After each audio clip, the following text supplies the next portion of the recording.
ओम नमः शिवाय। ಭಾರತ್ ಮಾತಾ ಶಿವಶಕ್ತಿ ಅವತಾರ್ ಓಂ ಮಂಡಳಿ ಸತ್ಯ ಗೀತಾ ಮುರಳಿ ಓಂ. ಪಿತಾಶ್ರೀ ಶಿವ ತಂದೆಯ ನೆನಪಿದೆ. ಮುರಳಿಯ ದಿನಾಂಕ 6/10/2025. ಬೆಳಗಿನ ತರಗತಿ 19/5/1968. ಓಂ ನಮಃ ಶಿವಾಯ್. ತಿಳುವಳಿಕೆಯುಳ್ಳ ಮಕ್ಕಳೇ, ಈ ಕಣ್ಣು ನಂಬರ್ 1 ಹಾನಿಕಾರಕ ಆಗಿದೆ, ಬಹಳ ಮೋಸ ಮಾಡುತ್ತದೆ. ಬಾಬಾ ತಿಳಿಸುತ್ತಿದ್ದಾರೆ, ಇದರ ಬದಲಿಗೆ ನಿಮಗೆ 3ನೇ ನೇತ್ರ ಸಿಗುತ್ತದೆ. ಅದರಿಂದಲೇ ಕೆಲಸವನ್ನು ತೆಗೆದುಕೊಳ್ಳಬೇಕು. ತಮ್ಮನ್ನು ಆತ್ಮ ಎಂದು ತಿಳಿದು ಎಲ್ಲರನ್ನೂ ಆತ್ಮವಾಗಿ ನೋಡಬೇಕು. ನಾವೆಲ್ಲ ಆತ್ಮರುಗಳು ಪರಸ್ಪರ ಸಹೋದರರಾಗಿದ್ದೇವೆ. ದೇಹಾಭಿಮಾನವನ್ನು ತೆಗೆದುಹಾಕಬೇಕು. ಓಂ ನಮಃ ಶಿವಾಯ. ವರ್ಷವೂ ಶಿವ ಜಯಂತಿಯನ್ನು ಆಚರಣೆ ಮಾಡುತ್ತೇವೆ. ಶಿವಬಾಬಾ ನಿರಾಕಾರ ಕಲ್ಯಾಣಕಾರಿಯಾಗಿದ್ದಾರೆ. ತಂದೆ ಬಂದಿದ್ದಾರೆ ಅವಶ್ಯವಾಗಿ ಮಕ್ಕಳಿಗೆ ಆಸ್ತಿಯನ್ನು ಕೊಡುವುದಕ್ಕಾಗಿ. ಆ ತಂದೆಯ ಹೆಸರೇ ಶಿವ. ಬಾಬನಿಗೆ ಅನ್ಯ ಯಾವ ಹೆಸರು ಇರುವುದಿಲ್ಲ. ಯಾರು ನಮ್ಮ ಜೊತೆ ಮಾತನಾಡುತ್ತಿದ್ದಾರೆ ಅವರು ನಿರಾಕಾರ ಆಗಿದ್ದಾರೆ. ಈ ಆತ್ಮಿಕ ಜ್ಞಾನವನ್ನು ಆತ್ಮಿಕ ತಂದೆಯೇ ಕೊಡುತ್ತಿದ್ದಾರೆ. ಶಿವಬಾಬಾ ಶಿಕ್ಷಕ ಆಗಿದ್ದಾರೆ, ಸದ್ಗುರುವೂ ಆಗಿದ್ದಾರೆ. ಆ ತಂದೆ ಒಬ್ಬರೇ ಆಗಿದ್ದಾರೆ. ಅಂದರೆ ತಂದೆ, ಶಿಕ್ಷಕ, ಸದ್ಗುರು ಮೂವರು ಒಬ್ಬರೇ ಆಗಿದ್ದಾರೆ. ಬಾಬಾ ಎಷ್ಟು ಚೆನ್ನಾಗಿ ನಾವು ಮಕ್ಕಳಿಗೆ ಓದಿಸುತ್ತಿದ್ದಾರೆ. ಮಕ್ಕಳಿಗೆ ಗೊತ್ತಿದೆ ಆತ್ಮಿಕ ತಂದೆ ನಾವು ಆತ್ಮರುಗಳಿಗೆ ಓದಿಸುತ್ತಿದ್ದಾರೆ. ಭಕ್ತಿ ಮಾರ್ಗದಲ್ಲಿ ಎಂದಾದರೂ ಆತ್ಮರುಗಳಿಗೆ ಪರಮಾತ್ಮ ಓದಿಸುತ್ತಾರೆ ಎಂದು ಕೇಳಿದ್ದೀರೇನು? ಇಲ್ಲ ತಾನೆ. ಅಲ್ಲಿ ಭಗವಾನುವಾಚ ಇರುವುದಿಲ್ಲ. ಕೃಷ್ಣನಿಗೆ ಭಗವಂತ ಎಂದು ಯಾಕೆ ಹೇಳುತ್ತಾರೆ? ಏಕೆಂದರೆ ಭಗವಂತನೇ ಕೃಷ್ಣನನ್ನು ಆ ರೀತಿ ರೆಡಿ ಮಾಡಿದ್ದು. ಆದ್ದರಿಂದ ಅವರನ್ನು ಭಗವಾನ್ ಭಗವತಿ ಎಂದು ಹೇಳುತ್ತಾರೆ. ಇವರನ್ನು ಈ ರೀತಿ ರೆಡಿ ಮಾಡಿದವರು ಯಾರು ಎಂದು ಹೇಳುತ್ತಾರಲ್ಲವೇ? ಭಗವಂತನೇ ಆ ರೀತಿ ಭಗವಾನ್ ಭಗವತಿಗಳನ್ನಾಗಿ ರೆಡಿ ಮಾಡಿದ್ದು. ಭಗವಂತ ಬೇರೆಯೇ ಆಗಿದ್ದಾರೆ. ಆ ತಂದೆ ಹೇಗೆ ಓದಿಸುತ್ತಾರೆ ಎನ್ನುವುದು ನೀವು ಮಕ್ಕಳಿಗೆ ಗೊತ್ತಿದೆ. ನೀವು ಸಹ ದೇವಿ ದೇವತೆಗಳಾಗುತ್ತಿದ್ದೀರಿ. ಅದಕ್ಕೆ ಗಾಯನವೂ ಇದೆ. ಸಹಜ ನೆನಪು, ಸಹಜ ಜ್ಞಾನ. ಜ್ಞಾನ ಯಾವುದನ್ನು ಕೊಡುತ್ತಾರೆ? ಶಾಸ್ತ್ರಗಳ ಜ್ಞಾನ ಕೊಡುತ್ತಾರೇನೋ? ಬಾಬಾ ಯಾವುದೇ ಶಾಸ್ತ್ರಗಳ ಜ್ಞಾನವನ್ನು ಓದುತ್ತಿಲ್ಲ. ಬ್ರಹ್ಮನ ಮೂಲಕ ಸ್ವರ್ಗದ ಸ್ಥಾಪನೆಯನ್ನು ಮಾಡುತ್ತಿದ್ದಾರೆ. ಸ್ಥಾಪನೆ ಜ್ಞಾನದಿಂದಲೇ ಆಗುತ್ತದೆ ಅಲ್ಲವೇ?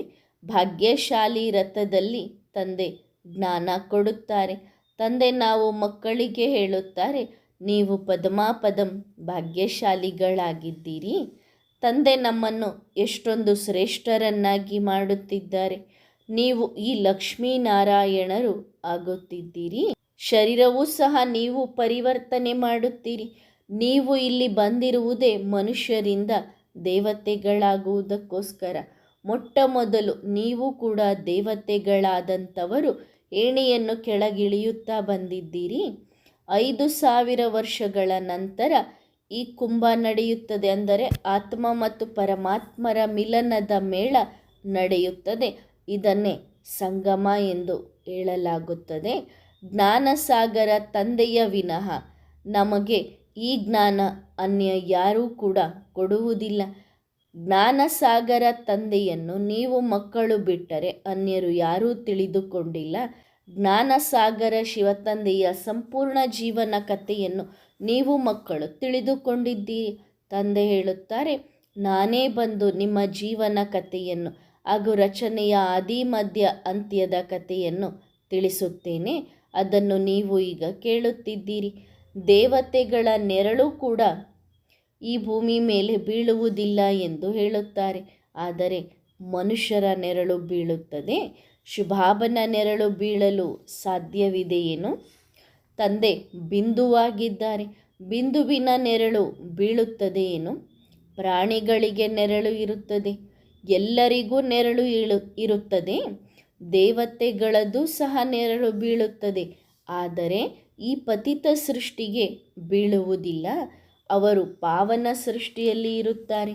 ನಾವು ಮಕ್ಕಳು ತಂದೆಯ ಹತ್ತಿರ ಬಂದಿರುವುದೇ ರಿಫ್ರೆಶ್ ಆಗುವುದಕ್ಕೋಸ್ಕರ.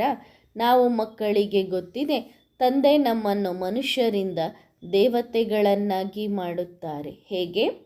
ಕೇವಲ ಹೇಳುತ್ತಾರೆ, ಪರಮಾತ್ಮನಾದ ನನ್ನೊಬ್ಬನನ್ನೇ ನೆನಪು ಮಾಡಿರಿ, ಆಗ ನೀವು ಸ್ವರ್ಗದ ಮಾಲೀಕರಾಗುತ್ತೀರಿ. ಬೇಹದ್ದಿನ ತಂದೆ ಬೇಹದ್ದಿನ ಮಾಲೀಕತನವನ್ನು ಕೊಡಲು ಬಂದಿದ್ದಾರೆ.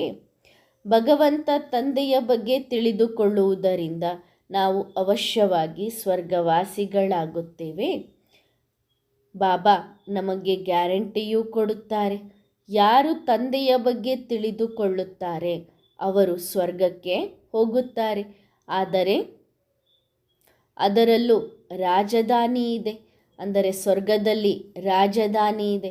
ರಾಜಧಾನಿಯಲ್ಲಿ ಪದವಿಯನ್ನು ಪಡೆದುಕೊಳ್ಳಬೇಕಾದರೆ ಯಾರು ಎಷ್ಟು ಓದುತ್ತಾರೆ ಅಷ್ಟು ಶ್ರೇಷ್ಠ ಪದವಿಯನ್ನು ಪಡೆದುಕೊಳ್ಳುತ್ತಾರೆ. ಅವಶ್ಯವಾಗಿ ಓದಬೇಕು. ತಂದೆ ಓದಿಸುತ್ತಿದ್ದಾರೆ. ಓದುವುದು ವಿದ್ಯಾರ್ಥಿಗಳ ಕರ್ತವ್ಯವಾಗಿದೆ. ತಂದೆಯಿಂದ ಎಷ್ಟು ದೊಡ್ಡ ಲಾಟ್ರಿ ಸಿಗುತ್ತದೆ, ಈ ಲಕ್ಷ್ಮೀನಾರಾಯಣರಾಗುವಂತಹ ಲಾಟ್ರಿ.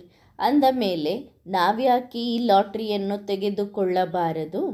ಬಾಬಾ ಹೇಳುತ್ತಾರೆ, ಜ್ಞಾನ ಬಹಳ ಸಹಜವಾಗಿದೆ, ಇದನ್ನು ನೀವು ಅನ್ಯರಿಗೂ ಕೊಡಬೇಕು. ರಾಜಧಾನಿ ಸ್ಥಾಪನೆಯಾಗುತ್ತಿದೆ ಅಂದ ಮೇಲೆ ಪ್ರಜೆಗಳನ್ನು ರೆಡಿ ಮಾಡಿಕೊಳ್ಳಬೇಕು. ಯಾರು ಬಹಳ ಸೇವೆ ಮಾಡುತ್ತಾರೆ ಅವರು ಎಲ್ಲರಿಗೂ ಪ್ರಿಯರಾಗುತ್ತಾರೆ. ಶ್ರೇಷ್ಠ ಪದವಿಯನ್ನು ಪಡೆದುಕೊಳ್ಳಬೇಕು. ಇದು ಒಂದು ರೇಸ್ ಆಗಿದೆ, ಕಾಂಪಿಟೇಷನ್ ಆಗಿದೆ. ಯಾವುದರ ರೇಸ್? ನೆನಪಿನ ಯಾತ್ರೆಯ ರೇಸ್. ತಮ್ಮನ್ನು ಆತ್ಮ ಎಂದು ತಿಳಿದು ತಂದೆಯನ್ನು ನೆನಪು ಮಾಡಿರಿ. ನೀವು ಆತ್ಮಗಳಾಗಿದ್ದೀರಿ. ಶಾಂತಿಧಾಮದಲ್ಲಿ ಶರೀರ ಇರುವುದಿಲ್ಲ. ನೀವು ಅಲ್ಲಿಯ ನಿವಾಸಿಗಳು, ಅಂದರೆ ಪರಮಧಾಮದ ನಿವಾಸಿಗಳು. ಅಲ್ಲಿಂದ ಇಲ್ಲಿಗೆ ಪಾತ್ರ ಮಾಡುವುದಕ್ಕಾಗಿ ಬಂದಿದ್ದೀರಿ. ಬಾಬಾ ಹೇಳುತ್ತಾರೆ, ನಾನೂ ಸಹ ಸಾಧಾರಣ ತನುವಿನಲ್ಲಿ ಬರುತ್ತೇನೆ. ಬ್ರಹ್ಮನ ಮೂಲಕ ಸ್ಥಾಪನೆಯಾಗುತ್ತದೆ. ನೀವು ಸಹ ಸ್ಥಾಪನೆ ಮಾಡುತ್ತಿರುವುದನ್ನು ನೋಡುತ್ತಿದ್ದೀರಿ. ನಿಮಗೆ ಅನೇಕರು ಕೇಳುತ್ತಾರೆ, ನೀವು ಯಾವ ಸೇವೆ ಮಾಡುತ್ತಿದ್ದೀರಿ ಎಂದು. ಅವರಿಗೆ ಹೇಳಿರಿ, ನೀವು ಯಾವುದನ್ನು ಭಗವಂತನ ಹತ್ತಿರ ಬೇಡುತ್ತಿದ್ದೀರಿ ಅದನ್ನು ಸ್ಥಾಪನೆ ಮಾಡುವ ಸೇವೆ ಮಾಡುತ್ತಿದ್ದೇವೆ. ಅಂದರೆ ವಿಶ್ವದಲ್ಲಿ ಶಾಂತಿ ನೆಲೆಸಲಿ ಎಂದು ಬೇಡುತ್ತಿದ್ದೀರಲ್ಲವೇ, ನಾವು ಅದರ ಸೇವೆಯನ್ನು ಮಾಡುತ್ತಿದ್ದೇವೆ. ರಕ್ತದಿಂದಲೂ ಕೂಡ ಬರೆದುಕೊಡಬಹುದು. ಇನ್ನು ಕೆಲವೇ ವರ್ಷಗಳಲ್ಲಿ ವಿಶ್ವದಲ್ಲಿ ಶಾಂತಿ ಸ್ಥಾಪನೆಯಾಗುತ್ತದೆ ಎಂದು ತೋರಿಸಿರಿ. ವಿಶ್ವದಲ್ಲಿ ಮೊದಲು ಶಾಂತಿ ಇತ್ತು. ಯಾವಾಗ ಅಂದರೆ ಈ ಲಕ್ಷ್ಮೀನಾರಾಯಣರ ರಾಜ್ಯದಲ್ಲಿ ವಿಶ್ವದಲ್ಲಿ ಶಾಂತಿ ಇತ್ತು. ಆಗ ಒಂದೇ ರಾಜ್ಯವಿತ್ತು. ಈಗ ಮತ್ತೆ ಅದು ರಿಪೀಟ್ ಆಗುತ್ತಿದೆ. ಶಾಂತಿಧಾಮಕ್ಕೆ ಹೋಗುವುದಕ್ಕೋಸ್ಕರ ನಾವು ತಂದೆಯನ್ನು ನೆನಪು ಮಾಡಬೇಕು. ಹಳೆಯ ಶರೀರವನ್ನು ಬಿಟ್ಟು ಮನೆಗೆ ಹೋಗಬೇಕು. ಈ ಹಳೆಯ ಶರೀರವನ್ನು ಬಿಡುವುದು ಬಹಳ ಒಳ್ಳೆಯದು. ಈಗಿನಿಂದಲೇ ಅಭ್ಯಾಸ ಮಾಡಬೇಕು. ಯಾರು ಶ್ರೀಮತದನುಸಾರವಾಗಿ ನಡೆಯುತ್ತಾರೆ ಅವರೇ ಶ್ರೇಷ್ಠರಾಗುತ್ತಾರೆ. ನಂಬರ್ 1 ವಾಪಸ್ ಮನೆಗೆ ಹೋಗುತ್ತೇವೆ. ತಮ್ಮ ಪುರುಷಾರ್ಥದ ಅನುಸಾರ ಮನೆಗೆ ಹೋಗುತ್ತಾರೆ. ನಿಮಗೆ ಯಾವ ನಂಬರ್ ಬೇಕೋ ಆ ರೀತಿ ಆಗಿರಿ. ಬಾಬಾ ಮಮ್ಮನನ್ನು ಫಾಲೋ ಮಾಡಿರಿ. ನೀವು ಕೂಡ ಮಾಲೆಯಲ್ಲಿ ಮಣಿಗಳಾಗಿ ಬರುತ್ತೀರಿ. ಮಾಲೆಯ ಜ್ಞಾನ ಯಾರಿಗೂ ಇಲ್ಲ. ಯಾವುದೇ ದೇಹಧಾರಿಗಳಿಗೂ ಈ ಮಾಲೆ ಯಾವುದರ ಮಾಲೆ ರೆಡಿಯಾಗಿದೆ ಎನ್ನುವುದು ಗೊತ್ತಿಲ್ಲ. ಎಲ್ಲರೂ ಹೇಳುತ್ತಾರೆ ಮಾಲೆಯನ್ನು ಜಪ ಮಾಡಿರಿ ಎಂದು. ಆದರೆ ಯಾವುದರ ಮಾಲೆ ರೆಡಿಯಾಗಿದೆ ಎನ್ನುವುದನ್ನು ತಿಳಿಸಿರಿ. ಅವರು ಎಂದೂ ತಿಳಿಸುವುದಿಲ್ಲ. ಆ ಮಾಲೆಯಲ್ಲಿ ಮೇಲ್ಗಡೆ ಶಿವಬಾಬಾ, ನಂತರ ಬ್ರಹ್ಮ ಸರಸ್ವತಿ, ಆ ನಂತರ ನೀವು ಮಾಲೆಯ ಮಣಿಗಳು.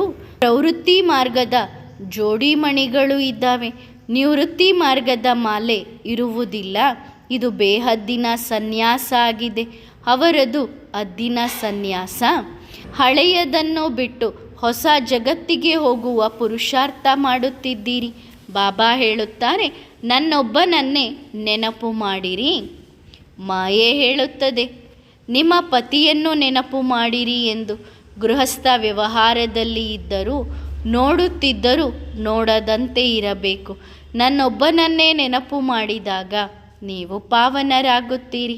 ಮಕ್ಕಳಿಗೆ ಬಾಬಾ ಕೇಳುತ್ತಿದ್ದಾರೆ, ಇಲ್ಲಿ ಎಲ್ಲರೂ ನಿಶ್ಚಯ ಬುದ್ಧಿಯವರು ಆಗಿದ್ದೀರಾ? ನಿಶ್ಚಯ ಬುದ್ಧಿಯವರೇ ತಂದೆಯ ಸಮ್ಮುಖದಲ್ಲಿ ಕುಳಿತಿದ್ದೀರಾ? ಏಕೆಂದರೆ ಬಾಪ್ ದಾದಾರವರ ಸಮ್ಮುಖದಲ್ಲಿ ಕುಳಿತಿದ್ದೇವೆ ಅಂದ ಮೇಲೆ ತಂದೆಯಿಂದ ಆಸ್ತಿ ಪಡೆದುಕೊಳ್ಳಲು ಕುಳಿತಿದ್ದೇವೆ ಎನ್ನುವುದು ಗೊತ್ತಿದೆ. ತಂದೆ ಹಾಗೂ ಸೃಷ್ಟಿ ಚಕ್ರದ ಬಗ್ಗೆ ನೀವು ಮಕ್ಕಳು ತಿಳಿದುಕೊಂಡಿದ್ದೀರಿ. ನಾವು ತಂದೆಯ ಹತ್ತಿರ ಬಂದಿದ್ದೇವೆ ಎನ್ನುವುದು ನಿಮಗೆ ಗೊತ್ತಿದೆ. ಈ ತಂದೆಯ ಹತ್ತಿರ ಬಂದಿದ್ದೇವೆ.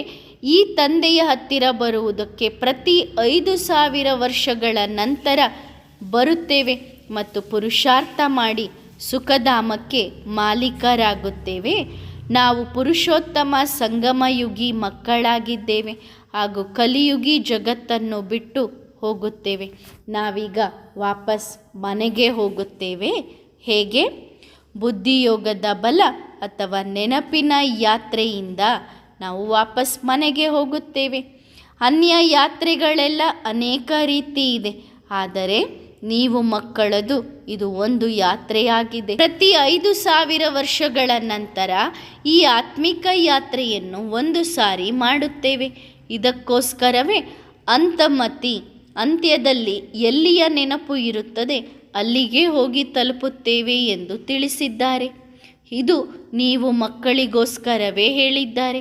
ನಾವು ಮನೆಗೆ ಹೋಗುತ್ತೇವೆ, ಅಲ್ಲಿಂದ ಮುಂದೆ ಸುಖಧಾಮಕ್ಕೆ ಬರುತ್ತೇವೆ ಎನ್ನುವುದು ನೀವು ಮಕ್ಕಳ ಬುದ್ಧಿಯಲ್ಲಿ ಇದೆ. ನಾವೀಗ ದುಃಖಧಾಮದಲ್ಲಿದ್ದೇವೆ ಎನ್ನುವುದು ನೀವು ಮಕ್ಕಳಿಗೆ ಗೊತ್ತಿದೆ ತಾನೇ? ನಿಶ್ಚಯ ಬುದ್ಧಿ ವಿಜಯಂತಿ. ರಾವಣನ ಮೇಲೆ ವಿಜಯವನ್ನು ಪಡೆದುಕೊಂಡಾಗಲೇ ನಾವು ಸ್ವರ್ಗಕ್ಕೆ ಹೋಗುತ್ತೇವೆ. ಇಂತಹ ಯೂನಿವರ್ಸಿಟಿಯಲ್ಲಿ ಓದುವಂಥವರ ಮನಸ್ಸಿನಲ್ಲಿ ಖುಷಿ ಅಂತ್ಯ ಆಗಬಾರದು. ನೀವು ಇಂತಹ ಅದೃಷ್ಟವಂತರಾಗಿದ್ದೀರಿ. ನಿಮ್ಮಂತಹ ಅದೃಷ್ಟವಂತರು ಜಗತ್ತಿನಲ್ಲಿ ಯಾರೂ ಇಲ್ಲ. ಇಲ್ಲಿ ತಂದೆ ತಿಳಿಸುತ್ತಿದ್ದಾರೆ ಎನ್ನುವಂಥ ವಿಚಾರ ಕೆಲವರ ಬುದ್ಧಿಯಲ್ಲಿ ಇರುವುದಿಲ್ಲ. ಮಕ್ಕಳಿಗೆ ಗೊತ್ತಿದೆ, ನಾವು ದೇವತೆಗಳಿಗಿಂತಲೂ ಶ್ರೇಷ್ಠ ಆಗಿದ್ದೇವೆ. ಏಕೆಂದರೆ ಸತ್ಯಯುಗದಲ್ಲಿ ದೇವತೆಗಳು ದೇವತೆಗಳ ಜೊತೆಗೆ ಇರುತ್ತಾರೆ. ಇಲ್ಲಿ ನಾವು ತಂದೆಯ ಜೊತೆಗೆ ಇದ್ದೇವೆ. ಈಶ್ವರಿಯ ಪರಿವಾರದವರಾಗಿದ್ದೇವೆ. ಈಶ್ವರಿಯ ಪರಿವಾರದವರು ಮುಂದೆ ದೈವಿ ಪರಿವಾರದವರು ಆಗುವುದಕ್ಕೋಸ್ಕರ ಆಗಿದ್ದೇವೆ. ಬಾಬಾ ಎಲ್ಲವನ್ನೂ ಸಹಜವಾಗಿ ತಿಳಿಸುತ್ತಿದ್ದಾರೆ. ನೀವು ಆತ್ಮಿಕ ಮಕ್ಕಳಾಗಿದ್ದೀರಿ. ಸಣ್ಣ ಸಣ್ಣ ಮಕ್ಕಳೂ ಇದ್ದಾರೆ, ಅವರಿಗೆ ಸಣ್ಣ ಸಣ್ಣ ಮಾತುಗಳನ್ನು ತಿಳಿಸಲಾಗುತ್ತದೆ. ನೀವು ಮಕ್ಕಳಿಗೆ ಗೊತ್ತಿದೆ, ನಾವು ಬೇಹದ್ದಿನ ತಂದೆಯ ಪರಿವಾರದಲ್ಲಿ ಇದ್ದೇವೆ. ಈಶ್ವರಿಯ ಪರಿವಾರದವರಾಗಿದ್ದೇವೆ. ಸ್ವರ್ಗದ ರಾಜಧಾನಿಯನ್ನು ಪ್ರಾಪ್ತಿ ಮಾಡಿಕೊಳ್ಳುವುದಕ್ಕೋಸ್ಕರ ನಾವು ಮಕ್ಕಳಿಗೆ ಅಪಾರವಾದಂತಹ ಗುಪ್ತ ಖುಷಿ ಇರಬೇಕು. ನಾವು ಮಕ್ಕಳಿಗೆ ಇಂತಹ ಶಾಂತಿಯ ಅನುಭವ ಆಗಬೇಕು. ಹೇಗೆ ಶರೀರ ಬಿಟ್ಟಾಗ ಯಾವ ಶಾಂತಿ ಆಗುತ್ತದೆ ಆ ರೀತಿಯ ಶಾಂತಿ ಆಗಬೇಕು. ಈ ಹಳೆಯ ಶರೀರ ಹಳೆಯ ಚಪ್ಪಲ್ ಎಂದು ಬಾಬಾ ತಿಳಿಸುತ್ತಿದ್ದಾರೆ. ನಾವು ಈ ಹಳೆಯ ಚಪ್ಪಲನ್ನು ಬಿಟ್ಟು ಹೊಸದನ್ನು ಧರಿಸಬೇಕು. ಶರೀರಕ್ಕೆ ಚಪ್ಪಲೆಂದು ಹೇಳಲಾಗುತ್ತದೆ. ಇದನ್ನು ಬಿಟ್ಟು ಇನ್ನೊಂದು ಹೊಸದನ್ನು ತೆಗೆದುಕೊಳ್ಳುತ್ತಾರೆ ತಾನೆ? ನೀವು ಮಕ್ಕಳು ತಿಳಿದುಕೊಂಡಿದ್ದೀರಿ, ನಾವು ಸಹ 84 ಜನ್ಮಗಳ ಚಕ್ರವನ್ನು ಸುತ್ತು ಹಾಕಿದ್ದೇವೆ. ಈಗ ಆತ್ಮ ಮತ್ತು ಶರೀರ ಎರಡು ತಮೋಪ್ರಧಾನ ಆಗಿದೆ. ಆತ್ಮವನ್ನು ಸತೋಪ್ರಧಾನವನ್ನಾಗಿ ಮಾಡುವಂತಹ ತಂದೆಯ ಸಮ್ಮುಖದಲ್ಲಿ ನೀವು ಮಕ್ಕಳು ಕುಳಿತಿದ್ದೀರಿ. ಆ ತಂದೆ ನಮಗೆ ಅಕ್ಯುರೇಟ್ ಆಗಿ ಎಲ್ಲವನ್ನು ಕಲಿಸುತ್ತಾರೆ. ಆ ತಂದೆನೇ ಎಲ್ಲವನ್ನೂ ಸರಿಯಾಗಿ ತಿಳಿಸುತ್ತಿದ್ದಾರೆ. ಕಲ್ಪದ ಮೊದಲು ಬಾಬಾ ನಮಗೆ ತಿಳಿಸಿದ್ದರು, ಈಗಲೂ ತಿಳಿಸುತ್ತಿದ್ದಾರೆ. ಈ ನಾಟಕದ ಬಗ್ಗೆ ನಿಶ್ಚಯ ಇರಬೇಕು. ಈ ಸೃಷ್ಟಿ ಚಕ್ರ ತಿರುಗುತ್ತಾ ಇರುತ್ತದೆ. ಹೇಗೆ ಗಡಿಯಾರ ಟಿಕ್ ಟಿಕ್ ಎಂದು ತಿರುಗುತ್ತಾ ಇರುತ್ತದೆ, ಅದೇ ರೀತಿ ಈ ನಾಟಕ ತಿರುಗುತ್ತಾ ಇದೆ. ಬಾಬಾ ನಾವು ಮಕ್ಕಳನ್ನು ನಿರ್ಮೋಹಿಗಳನ್ನಾಗಿ ಮಾಡುತ್ತಾರೆ. ದೇವಿ ದೇವತೆಗಳು ನಿರ್ಮೋಹಿಗಳಾಗಿದ್ದರು. ಈ ಅಜ್ಞಾನ ಕಾಲದಲ್ಲಿ ಭಕ್ತಿ ಮಾರ್ಗದಲ್ಲೂ ಸಹ ಹೇಳುತ್ತಾರೆ, ಬಾಬಾ ನಾವು ನಿರ್ಮೋಹಿಗಳಾಗುತ್ತೇವೆ, ನಿನ್ನ ವಿನಃ ಬೇರೆ ಯಾರ ಕಡೆಗೂ ನಮ್ಮ ಬುದ್ಧಿಯೋಗ ಹೋಗುವುದಿಲ್ಲ ಎಂದು ಹೇಳುತ್ತಾರೆ. ಬುದ್ಧಿ ಹೇಳುತ್ತದೆ, ಸ್ವರ್ಗದಲ್ಲಿ ಎಲ್ಲರೂ ನಿರ್ಮೋಹಿಗಳಾಗಿರುತ್ತಾರೆ. ಅಲ್ಲಿ ಅಳುವ ಕಿರುಚಾಡುವ ಯಾವುದರ ಅವಶ್ಯಕತೆಯೂ ಇಲ್ಲ. ಕೆಲವು ಮಕ್ಕಳು ಮೈಸೂರಿನಲ್ಲಿ, ಕೆಲವರು ಮಡ್ರಾಸ್ನಲ್ಲಿ ಇರುತ್ತಾರೆ ಎಂದು ತಿಳಿದುಕೊಳ್ಳುತ್ತಾರೆ. ಅವರ ಬಗ್ಗೆ ಆ ಕಡೆ ಈ ಕಡೆ ತಿಳಿಸಿಕೊಡುತ್ತಾ ಇರುತ್ತಾರೆ. ಆದರೆ ನಾವು ನಿರ್ಮೋಹಿ ಮೋಹಜಿತರಾಗಬೇಕು ಎನ್ನುವುದು ನೀವು ಮಕ್ಕಳಿಗೆ ಗೊತ್ತಿದೆ ತಾನೆ. ನಾವೆಲ್ಲ ಮಕ್ಕಳಿಗೂ ನಿಶ್ಚಯವಿದೆ, ನಾವು ಮನುಷ್ಯರಿಂದ ದೇವತೆಗಳಾಗುತ್ತಿದ್ದೇವೆ. ಅದಕ್ಕೆ ಗಾಯನವೂ ಸಹ ಇದೆ. ಮನುಷ್ಯರನ್ನು ದೇವತೆಗಳನ್ನಾಗಿ ಮಾಡುವುದು ಕರ್ತನ ಕೆಲಸ. ಆದರೆ ಅರ್ಥ ಯಾರೂ ಕೂಡ ತಿಳಿದುಕೊಂಡಿಲ್ಲ. ನಾವು ಮಕ್ಕಳ ಬುದ್ಧಿಯಲ್ಲಿ ಅರ್ಥವಿದೆ. ನಾವು ಮಕ್ಕಳಿಗೆ ಗೊತ್ತಿದೆ, ಭಾರತವಾಸಿಗಳು ಗೊಂಬೆಗಳ ಪೂಜೆಯನ್ನು ಮಾಡುತ್ತಾರೆ. ಈ ಅದ್ಭುತ ಆಟವನ್ನು ನೋಡಿರಿ. ಯಾರ ಪೂಜೆಯನ್ನು ಮಾಡುತ್ತಿದ್ದಾರೆ ಅವರ ಚರಿತ್ರೆಯ ಬಗ್ಗೆ ತಿಳಿದುಕೊಂಡಿಲ್ಲ. ಅದ್ಭುತವಾಗಿದೆಯಲ್ಲವೇ? ಮಕ್ಕಳಿಗೂ ಸಹ ಗೊತ್ತಿದೆ, ಭಗವಂತನನ್ನು ಭಕ್ತರು ಹುಡುಕುತ್ತಾ ಹುಡುಕುತ್ತಾ ಕಲ್ಲು ಮಣ್ಣಿನಲ್ಲೂ ಸಹ ಹುಡುಕುತ್ತಿದ್ದಾರೆ.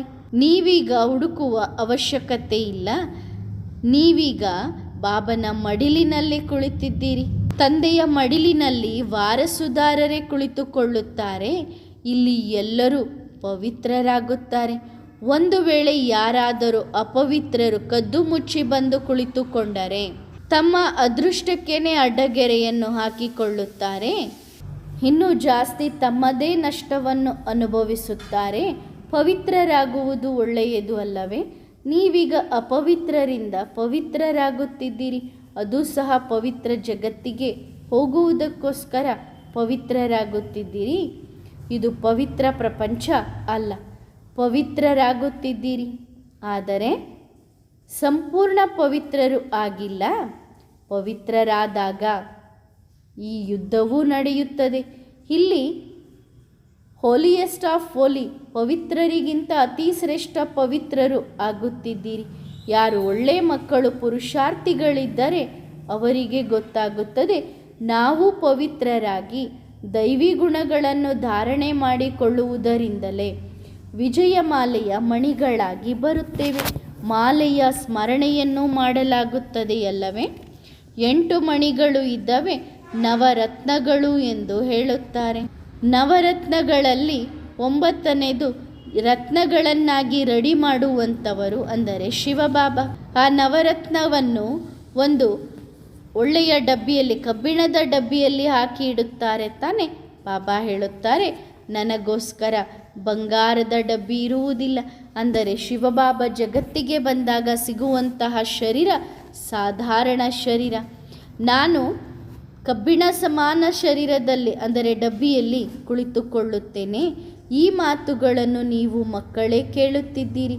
ನೀವು ಮಕ್ಕಳಿಗೆ ಗೊತ್ತಿದೆ, ಅನೇಕ ಬಾರಿ ಬಂಗಾರದ ಯುಗದಲ್ಲಿ ಇದ್ದೆವು, ನಂತರ ಕಬ್ಬಿಣ ಯುಗದಲ್ಲಿ ಬಂದಿದ್ದೇವೆ. ಇದು ಅದ್ಭುತವಾಗಿದೆ. ನಾವು ಮಕ್ಕಳ ಬುದ್ಧಿಯಲ್ಲಿದೆ, ನಾವು ಆಸಕ್ತಿಯನ್ನು ಬಿಡಬೇಕು.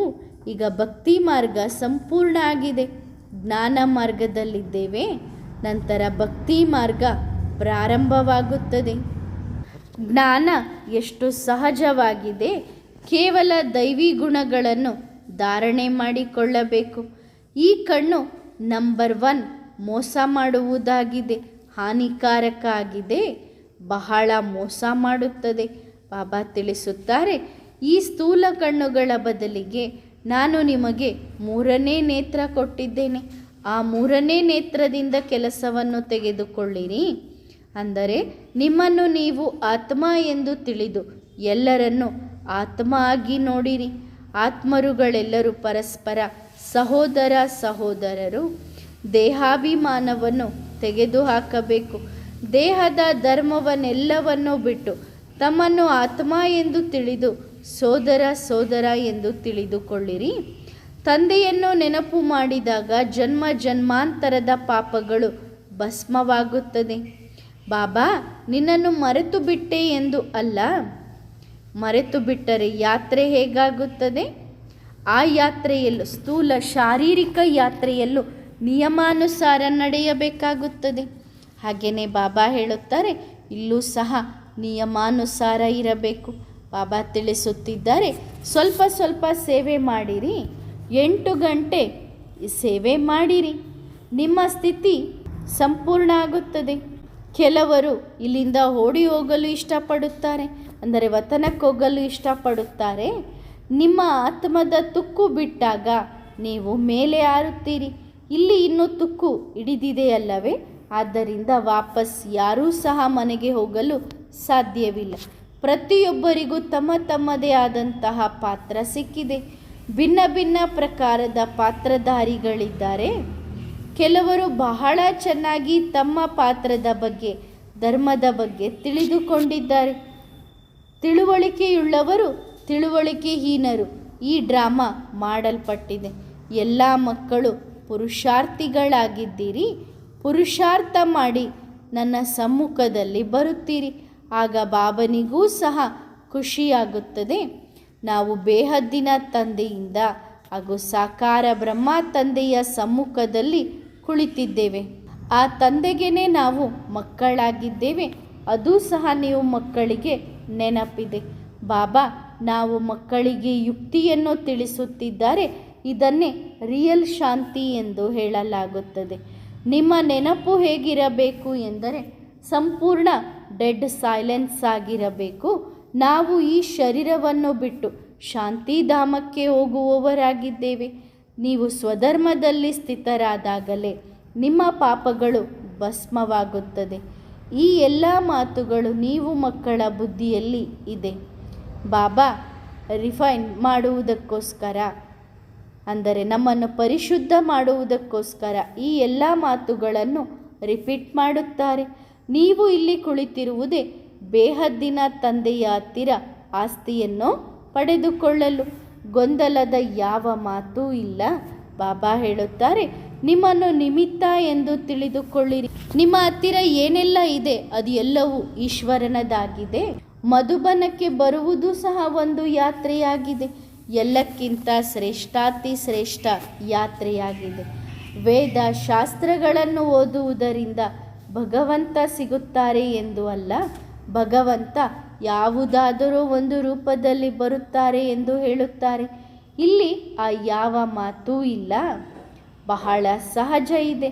ತಂದೆ ಹೇಳುತ್ತಾರೆ, ಶರೀರ ನಿರ್ವಹಣೆ ಮಾಡಿರಿ, ನಂತರ ಭವಿಷ್ಯದ 21 ಜನ್ಮಗಳಿಗೋಸ್ಕರ ಭಾಗ್ಯವನ್ನು ಜಮಾ ಮಾಡಿಕೊಳ್ಳಿರಿ.